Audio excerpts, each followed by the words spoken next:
The United Nations Development Programme has looked at how deeply Israel's 6-month war on Gaza has set back hopes for growth. It said if the war continues, economic output could shrink by a third in 2024 compared to what was projected before the war. Poverty across the occupied Palestinian territories could surge to over 60% if the war extends to 9 months. And the crisis is expected to increase the number of people living in poverty by an additional 1.86 million. But in Gaza, all analysis from the UN agency indicates a setback of so-called human development by more than 20 years. Raja Khalidi is Director General of the Palestine Economic Policy Research Institute and joins me now live from Ramallah. Good to have you with us, sir, on the programme. The report, it's 4 pages, I've got it here, read through it this afternoon, makes for grim reading, doesn't it? It's actually longer than 4. They only gave you the summary. The summary, yeah. It definitely makes for grim reading. It definitely makes for grim reading, and it's one of a series of reports that the United Nations and others have produced in the last few months.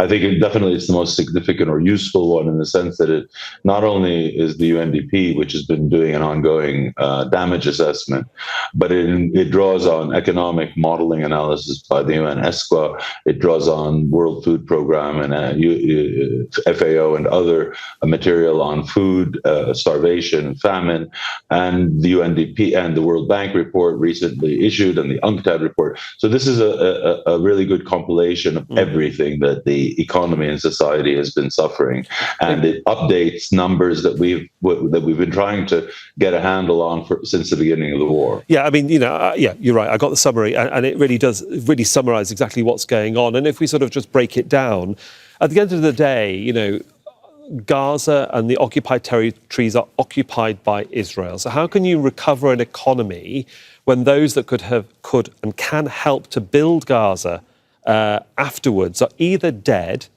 or if you want the experts or the professionals to come in to try and help rebuild, they will need permission from the occupier. It's a very long task ahead. Indeed, I mean, any of the assumptions of this this report or other reports on how long it might take, the cost that it would entail, are all predicated on the idea of Israeli occupation ending tomorrow, not in a year, but immediately.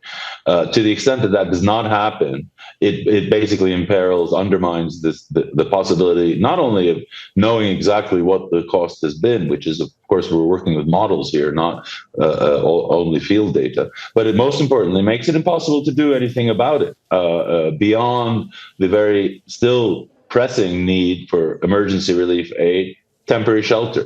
As long as the occupation is in place, even in a manner that allows it to interfere in the running of Gaza, then it will certainly put forward all of these protections yet more as much time. And there's a cumulative effect. Let's not forget, the longer this war goes on, the parameters for calculating the impacts of 3 months become qualitatively different when you're getting into the 7th and 8th and 9th month. So it's adding unknowns to the calculation. And then, yes, you're right about the estimates. Yeah, you're right about the estimates. We just focus on poverty, for example, because the UN has estimated it's going to take as long as maybe 14 years just to remove the rubble from the Gaza Strip. So then one wonders where the businesses will be to employ the people. Where will the factories be to make and build things to employ locals? It seems that Palestinians will endure poverty at some length of time. I mean, according to, again, the summary report, if this conflict extends to more than 9 months, we're looking at 60.7% of the population living in poverty. And that includes the West Bank, which would be slightly lower than that, at a 90% rate in Gaza.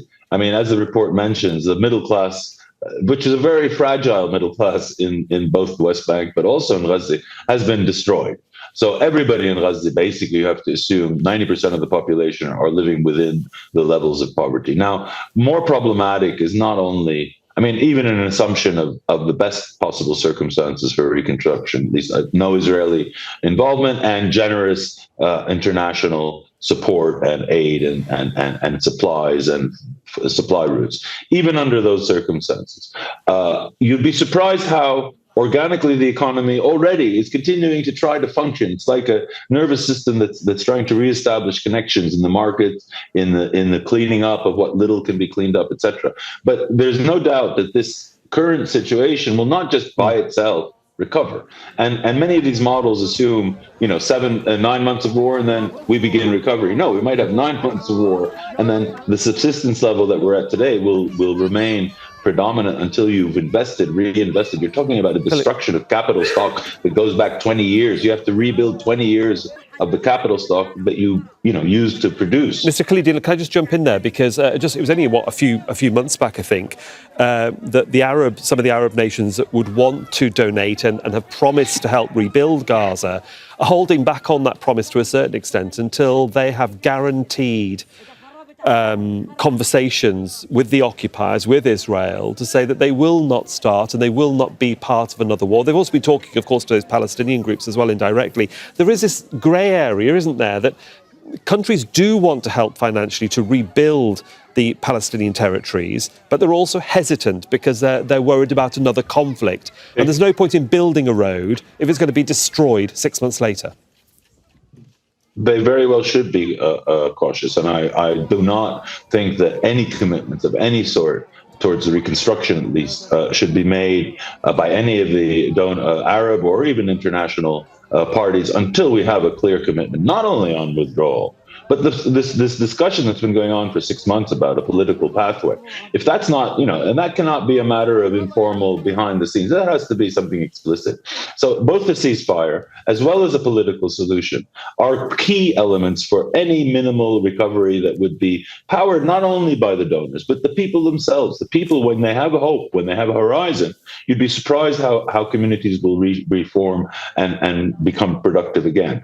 But there are political preconditions for this. We all know that, but so let's not assume that these numbers that we've heard today, 30 to 40 billion, which began at 10 billion a few months ago, and now we still have some time to go before we know what this is going to cost. We do have to leave it there, Mr. Khalidi. I do apologise, running out of time, but thanks so much for joining us from Ramallah.